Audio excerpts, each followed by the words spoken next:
I want to begin by doing something a little bit goofy with you. Okay. We are going to take a picture of all of us together. Okay? So, let's see if we can do this right. Flip it around. There is a point to all of this. I got most of you in that shot. Everyone smile. You don't look very happy.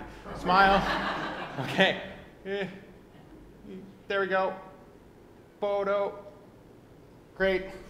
Okay, and I'm going to use that photo and I'm going to send it to my good friend Nathan. Nathan, I'll explain later.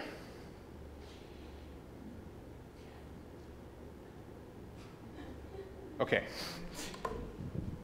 So my friend Nathan lives in Ontario in Guelph. So I just sent a picture of you to him. And that is just remarkable technology, right? 50 years ago, could you have ever imagined, for those of you who are alive, ever have imagined sending a photo to someone 5,000 kilometers away and then get it almost like that?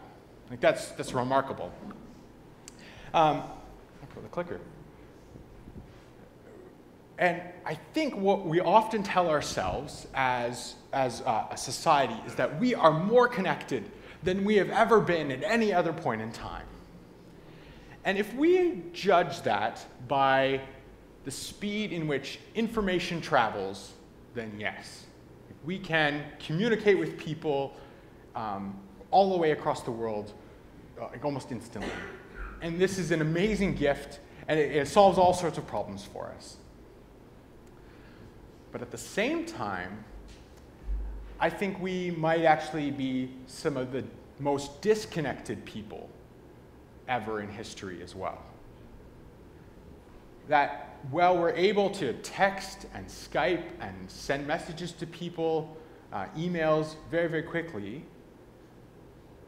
we aren't necessarily in stronger, more vibrant, healthy communities. And unfortunately, I think this has caused a lot of loneliness and a lot of pain in the world. But the good news is, our faith tradition calls us into community. I believe that as a people, we are called into community, and we call that community church.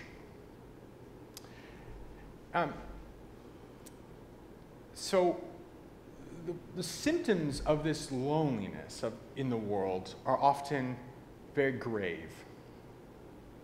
I read a story a number of years back in 2010. It was about a woman in an apartment. She was 69 years old, and she fell down and she hurt herself, and she couldn't get back up. She couldn't get out of the washroom. And so she had no other choice but to take an object, and she was banging it on the pipes in her apartment. And she was making all sorts of noise, trying to get people to pay attention to the fact that she was really hurt and couldn't get up.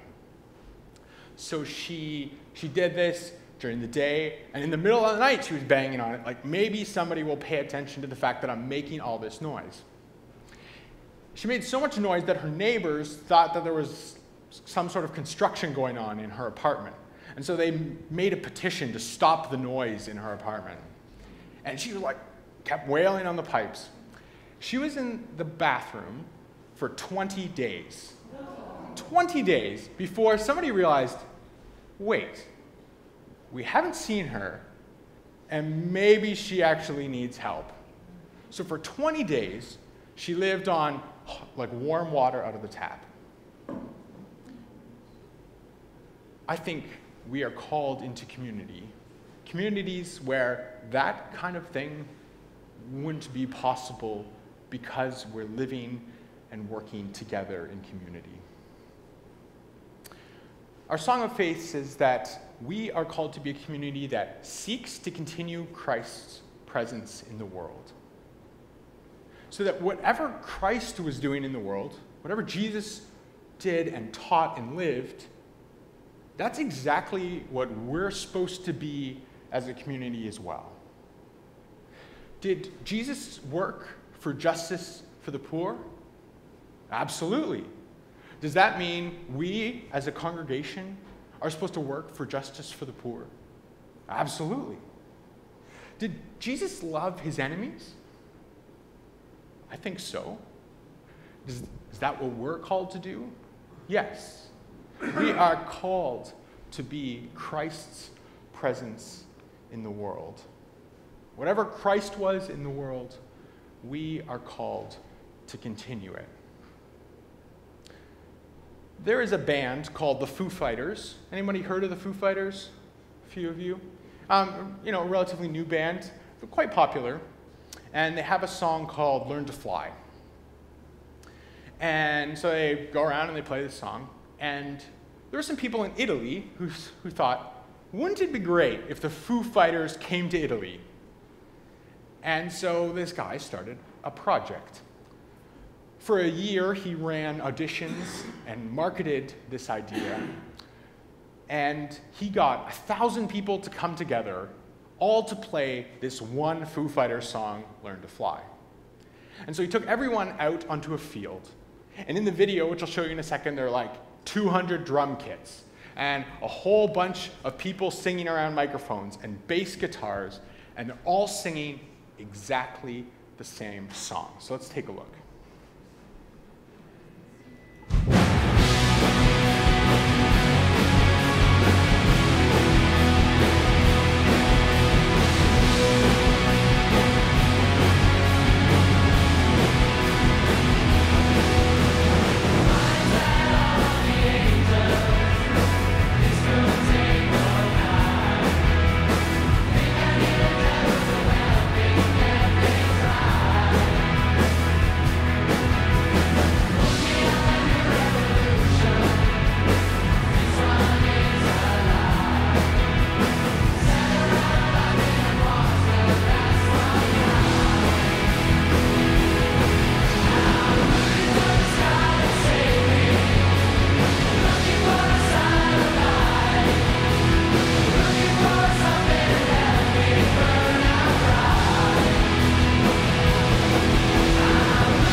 Goes on for a little bit. So the Foo Fighters are capable of singing this song, but so are 1,000 other people in a totally different place.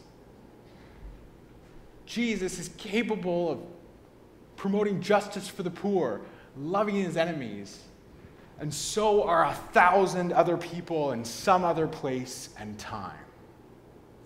Whatever Christ's presence in the world is, we are called to be that as well. I think community is key to life. Maybe that and eating. Like, if you can eat and you can be in community, it sounds pretty good to me. The thing is, we're not just talking about community that is half-baked community, where all we can talk about is the weather. No, I think we're called into a deeper community with one another. Community is amazing when it's done right, but it's also very, very difficult to do. I think in community, to do it right, we have to break ourselves open. We have to be vulnerable. We have to say, I am broken, I'm not perfect. Behind my clothes and my makeup and the facade I put on most days, this is who I really am. We're called to lose control, where we don't always get our way, so uncomfortable. And yet, when we work hard at it, the result is amazing.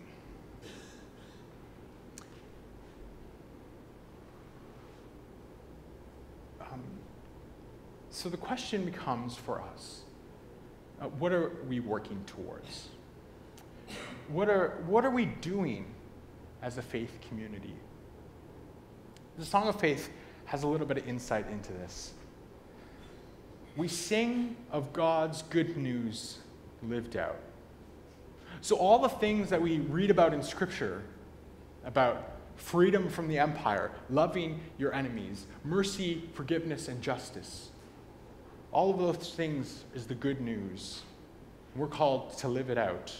We're called to be a church with purpose, where faith is nurtured and hearts are comforted, where gifts are shared for the good of all, where there is resistance to the forces that exploit and marginalize, a church that has fierce love in the face of violence, where human dignity is defended, where members of a community are held and inspired by God, corrected and comforted instruments of the living Spirit of Christ as we mend creation. We sing of God's mission together. So when we say, what are we doing on a Sunday morning? Or why do we have a garage sale? We say, it's all for this mission that we want to be something in the world that embodies the presence of Christ. So this is all kind of vague and abstract, but maybe here are some thoughts. And I'm not saying we do all of these as a congregation. Here are just a couple of examples. In Seattle, just a day or two ago, Greenpeace had a blockade in front of the Seattle harbor, and they were trying to prevent an oil rig from going up to the Arctic and drilling. And their theory was this: we're going to send this rig up there, and we need oil. We still use oil, but we're going to put this rig in the Arctic, and we're going to drill. And what happens when something goes wrong? Because we've seen it happen. Deepwater Horizon, for example, and we have millions of liters of oil spilling into the Arctic with no support infrastructure. Now, should we as a church be involved in that kind of issue? I think Jesus would be. Out of all the provinces in Canada, BC has the highest rate of poverty for child poverty. 21% of children in BC live below the poverty line, higher than any other province. Would Christ advocate for that? Would he advocate for change? Absolutely. Does that mean the church should? Yeah. We should be advocates in the world against child poverty. Like we started the sermon with, I think we are some of the most lonely people ever. So should our community be a place where anyone lonely can come and be embraced and be welcomed regardless of their pain and their hurt? Well, I hope so. I heard of this program once where senior men, many of them don't know how to cook, right? Like a lot of them worked at a job and their wife did all the cooking, and then their wife dies and they don't know how to cook a box of Kraft dinner. let alone healthy food. And so I heard of a church once that just said, we're going to hold cooking classes for men over 70. And they came and they cooked together. My community, food, is that what Christ would be advocating for in the world? I think so. This man changed my life. He wouldn't know that he changed my life, but he did. He wrote a book called Irresistible Revolution. And in this book, he paints a picture of what he thinks church can be in the world. And for him, church is not just a Sunday morning, but it is a whole way of life. It's tough because our church is structured like an institution. We have budgets and liability insurance and committees and boards, and yet we're called to do this revolutionary loving work. It's a tension that we have. But I think what Shane does is he paints a picture of what it could be like. He lives in a community called the Simple Way. And in the Simple Way, they live in one of the rougher places in Philadelphia, where there are thousands of abandoned homes. And so Shane often gets asked what a normal day in his community looks like. And this is what he writes in his book. People sometimes ask us what we do on an average day. And my answer has always been really short. Either nothing spectacular or what is an average day? It gets a little crazy since our lives are full of surprises and interruptions, but I'll do my best to describe it to you.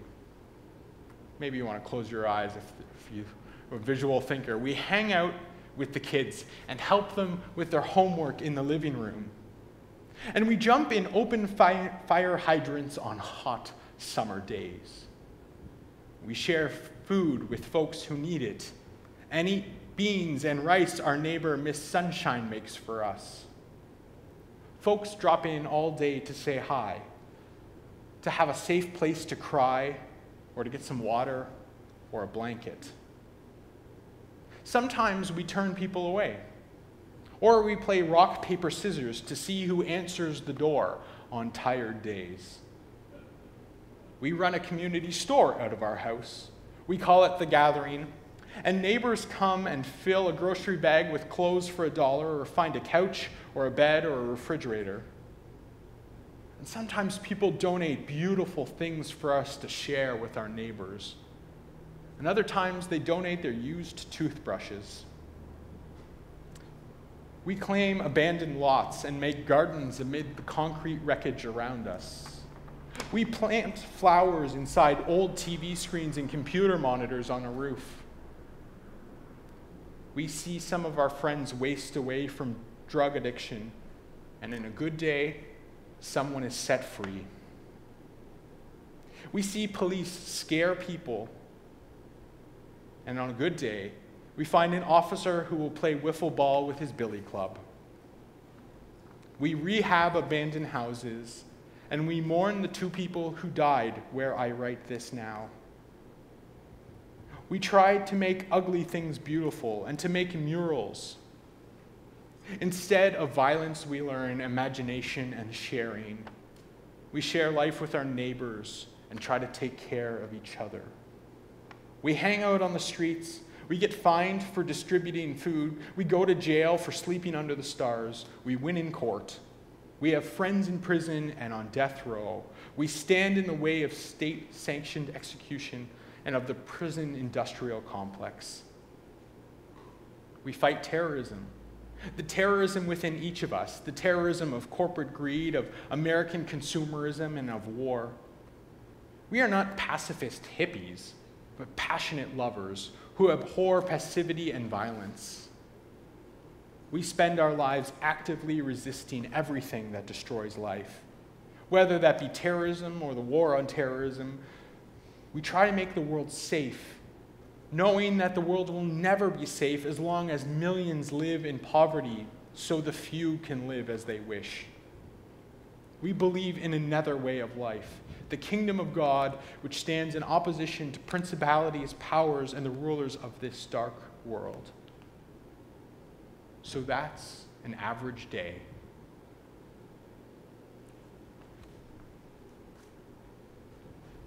I don't know necessarily where this specific community is being called. I'm wondering if maybe in the next year we should listen for that. What do we need to do and be as we seek to embody Christ's presence in the world?